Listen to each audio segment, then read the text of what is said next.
मेरी थी और एक जिसमें मेरा न रब था, दूसरे नंबर पर था। मुझे आप 6 सीट दे दीजिए, मुझे आप मंत्रिमंडल में मत लीजिए। उसके बाद भी अगर आरजेडी को भाव नहीं दे रही है तो यह तय है कि वो सीमांचल में लड़ेंगे और आरजेडी को उसका नुकसान उठाना पड़ेगा। स्टेटमेंट है असदुद्दीन ओवैसी का, सुना देता हूं आपको। थर्ड फ्रंट की कोई उम्मीद है सर? अब देखिए, अब नहीं मालूम, उम्मीद पर तो दुनिया कायम है, देखिए क्या होता है आगे। हमको हमारी पार्टी की फिक्र है, हमारे कैंडिडेट्स की, हमारे उम्मीदवारों की हमको फिक्र है, उनको कामयाब करना हमारा मकसद है। और उस सिलसिले में चाहे बिहार की में जो पीड़ित कमज़ोर लोग हों, जिसमें दलित मुसलमान हैं।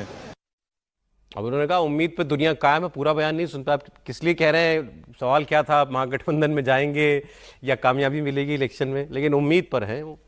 नहीं, वो तीसरे मोर्चे का सवाल था। अच्छा। और उस पर उन्होंने कहा कि उम्मीद पर दुनिया कायम है, और उन्होंने कहा कि हम अपने प्रत्याशी, हमारे लोग, उनसे हम मिलेंगे। लेकिन असदुद्दीन ओवैसी की इस रणनीति को जरा समझना चाहिए।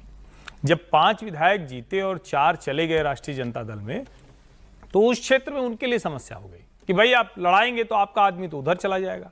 रणनीतिक तौर पर इस वाले मसले को, यानी उनके ऊपर ये आरोप लग रहा था, कमजोरी की बात थी, तो वो कह रहे थे भाई हम तो पूरी कोशिश कर रहे हैं, तो क्या करें, हम चुनाव ही न लड़ें।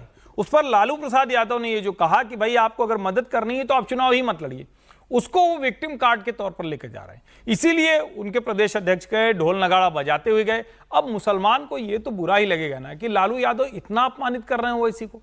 चलो बात तो करते, 5 सीट 6 सीट अपनी जगह है, कुछ 1 सीट 2 सीट 4 सीट 6 सीट जहां भी आप जाके टिकते, लेकिन आपने सिरे से नकार दिया। यानी देश में एकमात्र जो मुस्लिम पार्टी है उसका अपमान लालू प्रसाद यादव और उनके बेटे ने किया।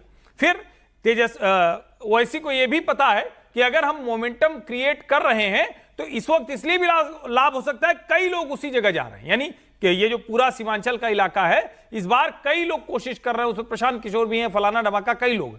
ऐसे में उनको लगता है कि हम अगर इस रणनीति पे जाएंगे तो उसका कुछ लाभ हमको मिलेगा, और इसीलिए बार बार वो थोड़ा, जिसको आप कह रहे थे कि अपने तेवर में नहीं है, वरना इतने में तो वो क्या क्या बोलने लगते हैं, मतलब इतने शांत भाव। 3 चिट्ठी लिखी भाई इन्होंने, उसके पीछे अपने मुसलमानों को लगे कि मुसलमानों का नेता अपमानित किया जा रहा है, और फिर भी वो सांप्रदायिक शक्तियों से लड़ने। ये और बता दीजिए, पिछली बार जो ओवैसी को कामयाबी मिली वो फ्लूक था या एक आधार इनका बन गया है? नहीं, बहुत मजबूती से चुनाव लड़ा था और बहुत ताकत से चुनाव लड़ा था, तब वो सीटें मिली थी। देखिए 2020 का चुनाव राष्ट्रीय जनता दल का चुनाव था, बहुत जबरदस्त चुनाव लड़ा था राष्ट्रीय जनता दल ने।